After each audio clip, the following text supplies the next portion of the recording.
special report. This is fair use. We're not breaking any laws. There are an infinite number of universes, and for each universe there is another you. Infinite number of universes, and for each universe there is another you. I died, and I went to a parallel universe / NDE. This person also going down, had a car accident, gets pulled out, but instead of going back to her reality, she went to a reality where things were very different, like beyond normal difference. And then this person talked about discovering the Mandela effect and how that explains what she went through. A lot of this stuff, when she first talks about her NDE, she talks about, and that's one of the things I've noticed with a lot of NDE people, is when they share their experience with other people, they get shut down. People don't believe them. They get treated like they're crazy. I mean, what is it that Mandela affected people say over and over and over? That's exactly the way we feel. We feel separate from the world around us, from the people around us. We're not considered normal. We're considered crazy. They don't believe us, and it hurts. Please, please, please don't think I'm crazy. I have heard that enough already from the few friends I told about my near-death experience, and it just gets old when you know something was real, and people want you to either shut up about it or admit you're lying. I'm not even sure why I'm writing this email to you now. Maybe it's because you don't ridicule other experiencers, no matter how bizarre their stories may be. My near-death experience began in 2016. I was on my way to work as I had been called in when another worker failed to show up for their shift. Already irritated about having to come in on my day off, I was rushing to get there when my cell phone rang. I know you shouldn't talk on the phone while driving, so I glanced down quickly to see who was calling, while hoping against hope it was work to tell me I didn't have to come in after all. I swear it was only a second or two, but that was enough. I failed to see the red light and went speeding straight into the path of an oncoming truck. I do not remember the impact, although somewhere in the distance I heard the faint echo of the vehicles colliding. I never felt a thing. Unlike other near-death experiences I have listened to on your channel and others, I did not experience floating through a tunnel towards the light. I was just suddenly there at the light. It radiated a warmth that flowed through my soul, as if it were cleansing me of everything bad and replacing it all with a love so pure I had never felt anything like it before. There was no love on earth that could possibly equal what I was feeling.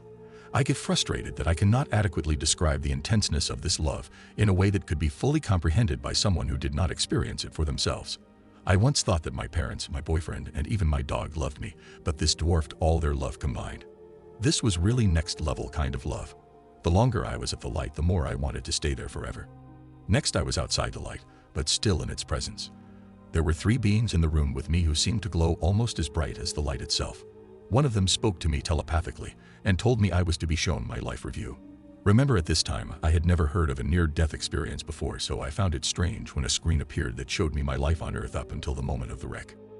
Occasionally, the scenes would pause, rewind, and replay, and the beings would ask me about my feelings during a scene. I was also allowed to experience the feelings of everyone I had ever encountered during my life, all while re-experiencing how I felt in the moment as well. I heard thoughts others were having about me, some good, many not so good. When it was finished, I was asked what I had learned from my life review. I had learned that we and everything we do affects those around us even when we don't recognize it. These effects can continue throughout their entire lives and can help or hinder their own growth. I did not like seeing the times my words or actions had hurt someone else. The being who was speaking to me the most seemed pleased with my reply.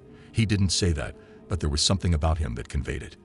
When he spoke again, telepathically still, he told me that it was time for me to return to my body. I insisted that I did not want to go back to my body, and besides that, my body had just been in a wreck, and I had no clue what condition it was even in anymore, so I should be allowed to stay at the light. Evidently, this was not open for discussion as I had thought, and I was again told I had to go for now. I was not ready, as the being stated. This is where things get really weird, but I promise it happened. The next thing I knew, I opened my eyes, feeling well rested. I expected to be in severe pain and in the hospital, only here I was lying in my own bed. I sat up and thought to myself it was one crazy dream. It was almost noon, so I had really slept in. I climbed out of bed, grabbed a shower, and got dressed, then made my way downstairs. Halfway down the stairs, I heard a man talking, but for the life of me could not figure out why my dad would have been home instead of at work. Then I saw the intruder. He was roughly my age and speaking on a cell phone. He saw me and began coming towards me. Fight or flight kicked in and I fled. I raced out the front door and was halfway down the driveway when my sister's car pulled in. I was hysterically screaming to call 911. That did not stop the man, though, as he ran me down and grabbed me from behind. I was screaming and trying to fight him off when my sister asked him, "What's her issue, Steve?" "I have no idea, Tracy," the man replied. Gradually, they calmed me enough to have a conversation, and I could not fathom what I was hearing. Tracy, my sister, was trying to convince me that Steve was my husband and had been for over a year. They had began showing me pictures of he and I together when the police arrived. They had me beginning to doubt my own sanity. After speaking with Steve and Tracy, the police called an ambulance for me, and I was forcibly transported against my will to the hospital where a doctor ordered a 72-hour hold on me for psychological evaluation. I was given medication to help me sleep that first night in the psych ward, but sometime during the night I awoke to find the being from my life review standing next to me. "Are you real?" I asked. "Yes," he replied. "And you are in the wrong universe." "Wrong universe?" I questioned, and the being began to explain. "There are an infinite number of universes, and for each universe there is another you. It can happen often, but at times a human will end up returning to the wrong universe, and while you may now inhabit the same body you left behind, the person who you misplaced may have lived a very different life. Now, let's get you back where you belong." In an instant, I awoke in a fog, unsure of where I was at first until I heard a firefighter say, "Hold on, we're gonna get you out of there," as they used the jaws of life to peel away layers of my car. My pain level was a 10 as I was loaded on a backboard and into an awaiting ambulance. At the hospital, I was rushed into surgery where doctors removed a collapsed lung and repaired some internal bleeding. Before they were finished, surgeons had spent close to 6 hours saving my life. I remember waking up in recovery and the doctor telling me how lucky I was to not only live through the wreck, but also that I had sustained no brain or spinal injuries. Finally, my sister Tracy was allowed to enter the room to see me.